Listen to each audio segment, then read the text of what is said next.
Hey there, boys and girls, put on your dancing shoes because with me in the studio today is an award-winning and celebrity dancer and choreographer. He's choreographed several Bollywood movies like Lagan, Naach, Jhankar Beats and many more. He's been a celebrity judge at a dance reality show. He's choreographed shows, ads, promos and conducted workshops in India and abroad and runs a renowned dance academy. So without further delay, let me introduce you to Terence Lewis.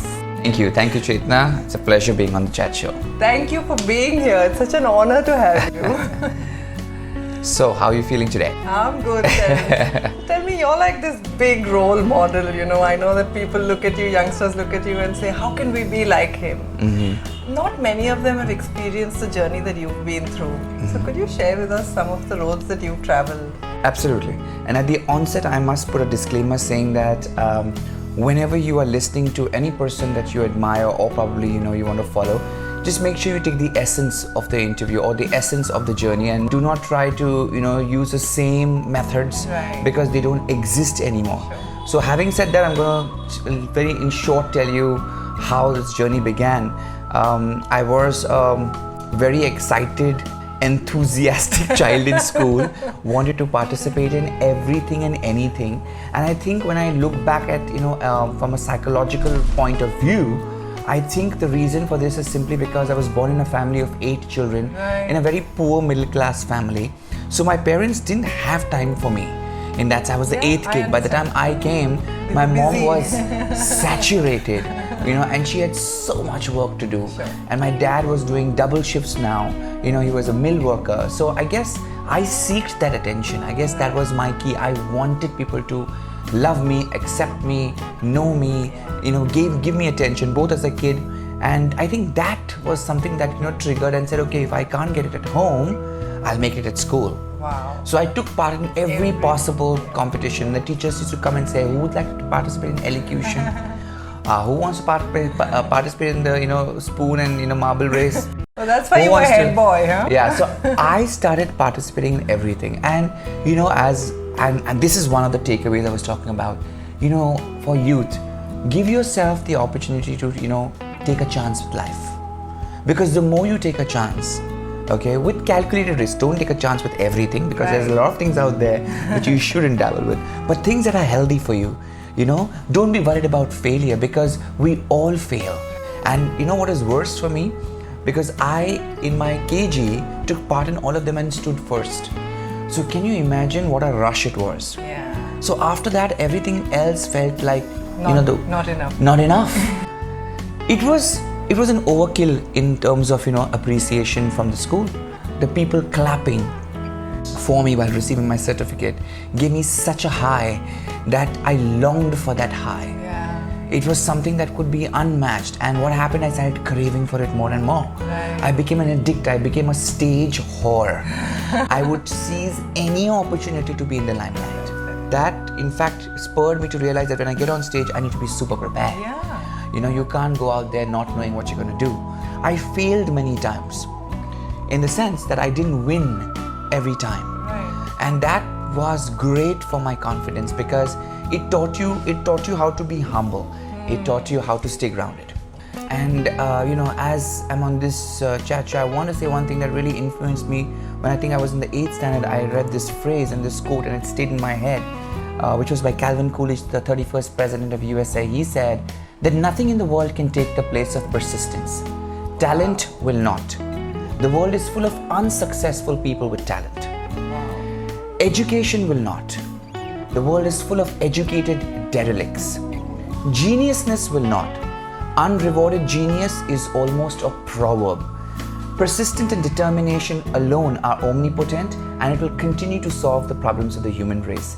You must do something consistently, persistently, and when you're doing it again and again, also check, if another way can be invented to become better at it. But most importantly, also making sure that whatever you do is out there in front of the right people who can utilize, appreciate, and take you forward. So there are 3 basic keys which I realized very importantly, is for any young person. A, do not expect results instantly. Which means if I work hard and I have given my best, doesn't mean that you will win that time. I will give you a little tip and a secret. There are many times when I judge a dance competition, when in reality shows, there are some children, some kids from Mumbai and Delhi who are far better than many of the kids from small towns. But because it's a show, it's a television show that has to represent the country, we might have to let certain good ones go and pick up some okay ones just so that we have a demographic which represents a larger part. Now when you look at the person who has been chosen over you, you are going to feel shortchanged. You are going to feel angry. And I'll be honest with you, today as I'm making a very strong statement, I may not be the best choreographer, I may not be the best dancer, but I still have been able to succeed, and that is the story of life. And that doesn't mean that I got success instantly. I just kept trying again and again. I was persistent, I improved on my craft, and most importantly, I found out people who would be interested in my craft. Because remember one thing, no matter how great you are, and no matter how consistently you do it, if you're going to be shy about what you have done, then it's professional harakiri. For example, if you're going to be sitting in a small town hoping that you're going to get the biggest break as a dancer in the film industry, how is it going to happen if you're going to stay there? You will need to get out of the comforts of your home and figure out a way how to come to a place like this. Make sure you do your SWOT analysis, which is strengths, weaknesses, opportunities, threats. Look at the scene that you're in. Figure out what are your strengths, what are your weaknesses, how can you improve on them, where are the opportunities for you, and who are the people, that means competition, threats, who are the people who are competing for you or who have already reached there. Figure out what they are doing right. Another thing that I want to explain to people is that I never had big dreams. I'm telling you, एक हिंदी में कहावत है ना, मुल्ला की दौड़ मस्जिद तक. So I only thought I remember when I was 16, I said, if I only could earn 10,000 rupees in a month, I'm sorted. Okay. And I worked towards that 10,000. Then 10,000 came and said, 10,000? Now let's make that 30,000. So it was very small things. I really don't know, if you ask me, I don't know how to play the big game. I feel I need to also grow slowly, because sometimes if I get too much and I don't know how to play or use it or understand it, it will corrupt me. I'll lose it. But if I grow slowly, I'm able to deal with it. So my journey was very slow. It took me 20 years to become an overnight success. It was not like I looked at somebody who is up there and said, I want to be that now. I was like, I don't even know how he got there or she got there. There's a very interesting story which I heard from one of my, I listen to a lot of interesting people, and one of them is Sadhguru, and he said this very interesting story. And the story is about a bull and a pheasant. So there was a bull and a pheasant. A pheasant is a very large bird. It can't fly very high. And they were friends. The pheasant went to the bull one day and said, was very depressed. And the bull said, hey, what's wrong with you? Why are you looking so sad? And the pheasant said, I look at this tree and I just want to climb at least the first branch of this tree. And I can't do this because I'm such a large bird, I'm so heavy. And the bull looked at the pheasant and said, hey, listen, I have a solution. Why don't you just eat a little of my shit? And maybe you'll be able to kind of fly the first branch. The pheasant looked at the bull and said, what nonsense, don't pull me. I know it's not going to work. Just listen, you've tried everything. Why don't you just try this? The pheasant looked at himself and said, why not, So she went, ate the shit, and lo and behold, next day morning, she was at the first branch of the tree, super happy, looking at the bull and saying thank you and giving a thumbs up. Then a few days passed, and the pheasant came down, and the bull said, now what happened? I was like, I want to go to the second branch of the tree now. So the bull said, well, you know the solution, just eat a little more of my shit. And lo and behold, she did it. And the next day, she was on the second branch of the tree.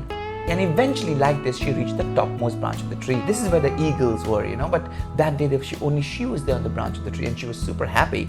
A hunter was passing by, And he looked at the tree and looked at the topmost branch and said, hey, that's my catch. He lifted his rifle, shot the bird down dead. Moral of the story is, bullshit can get you on the top, but it never lets you stay there. So confidence sometimes, when I say it's just a metaphor, can get you to the top. But if you do not have clarity and you do not have a plan, pretty much it won't let you be there. And you see, I genuinely believe this, and I'm making a confession, that I think the dancers that I judge right now are far better than me. They are far more talented than me. And I kid you not, to judge them, I need to be at some level. I can't be in an old school thought, because India, I was lucky I came earlier 10 years before them or 20 years before them, and there was nobody out there. It was the best of the worst scenario, and I've reached, a certain success. Like, I really think I got lucky in a way with Dance India Dance. But if I need to consistently be there, and because I love judging so much, if I need to be there, I need to make sure I'm good at my game. So Terence, being a fantastic dancer, we sort of learned something from you on how to be there. But from the dancer to the choreographer, to being such a celebrity choreographer, to being a judge on reality shows, to these international shows, to having an academy, that piece, how was that journey for you?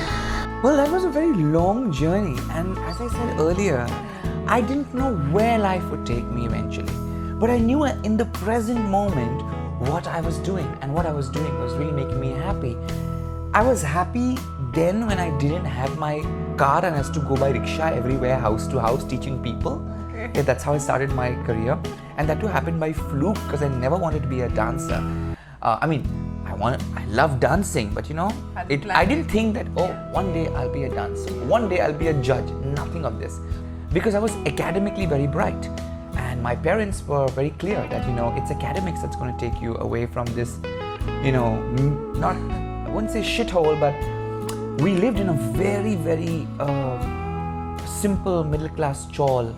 Even our toilet was outside, and we struggled with resources.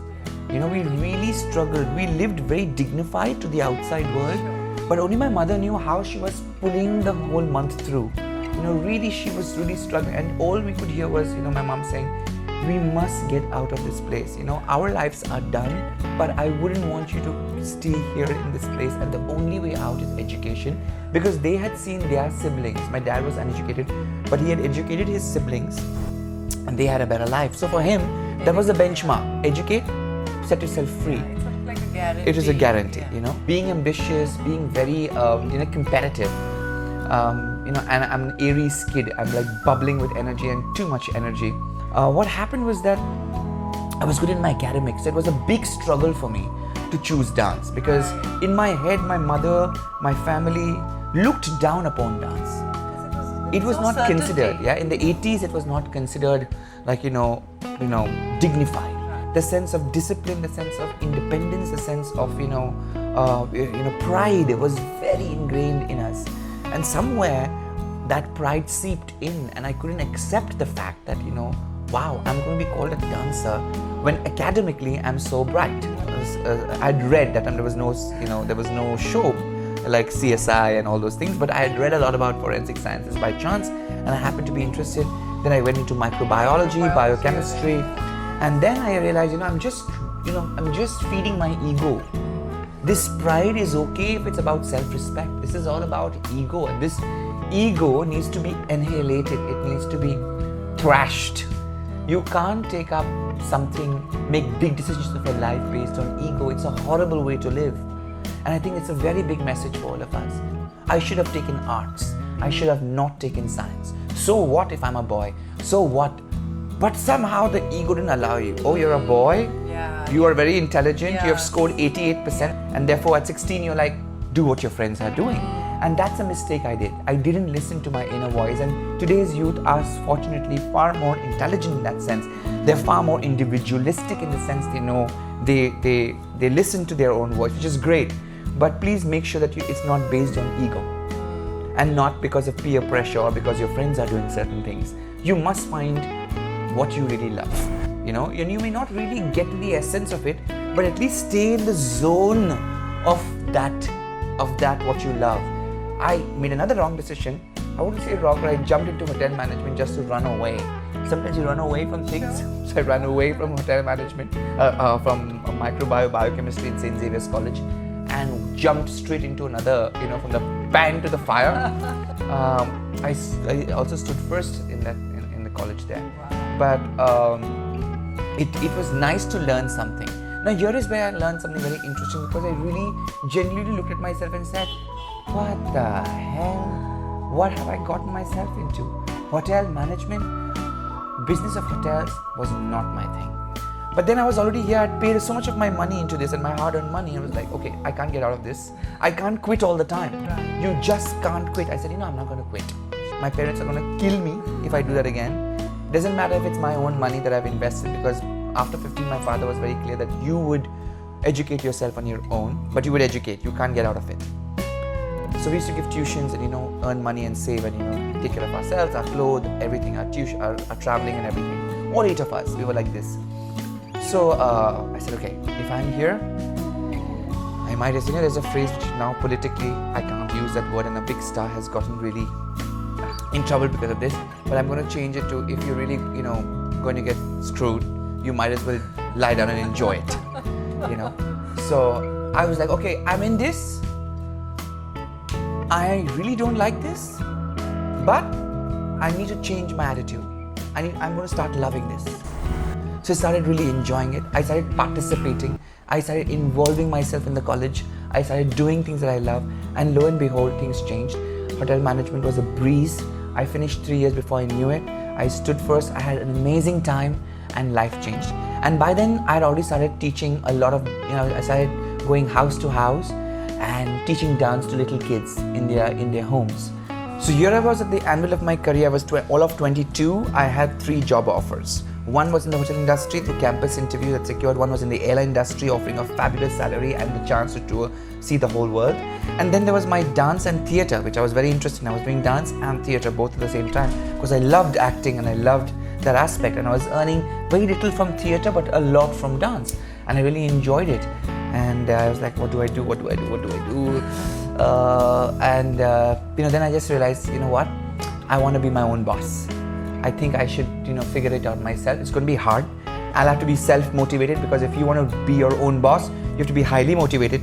You have nobody telling you when to get up, when to go. You need to decide your own career. You need to plan everything. You need to be the artist, you need to be the seller, you need to be the sales and marketing person, you need to be the promoter, you need to be the person, pitching. You need to do everything, and you need to be very gifted in that, and you have to be really people savvy. So it's not easy.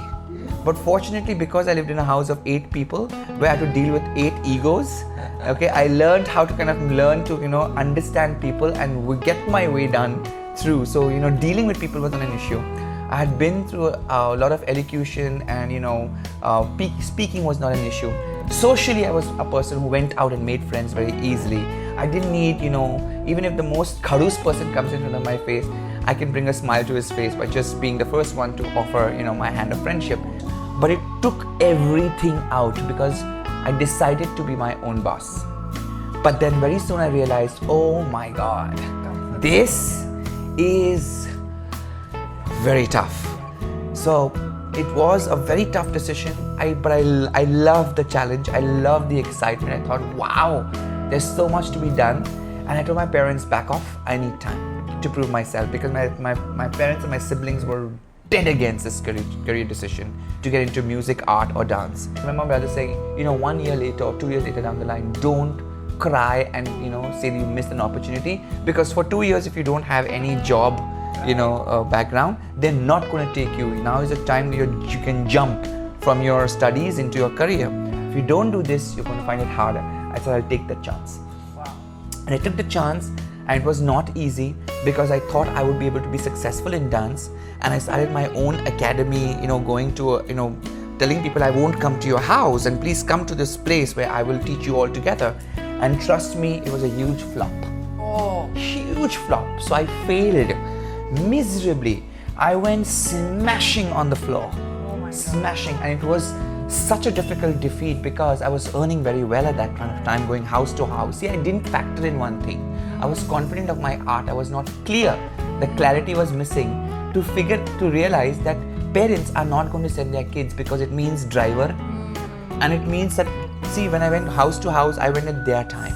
So whenever it was convenient, they could cancel or they could not. Yeah. Here, if they didn't come, they lost the class. I made a huge mistake, and it was a mistake or whatever you call it. It was a lesson. Yeah. And I realized that, hey, I didn't take my right step. I should have taken it correctly. I smashed. I was really down to nothing. For 1 year, I had only 2-3 students in my class, and those also my friends. I would not take fees from them. Oh my God. So I really struggled really badly. Girl, you're my chamacacello. Where you go, girl, I'm gonna follow. What you want, girl, just let me know. You can be my chamacacello. Shorty, I'm gonna get ya. You know I'm gonna get ya. You know I'll even let you be my chamacacello. Please click the subscribe button below. Like me at facebook.com/ChetChat101. Follow my Twitter handle, ChetChat101, or at Instagram, ChetChat101. Please leave your comments in the sections below. And if you'd like me to feature any particular college, please let me know. Thank you.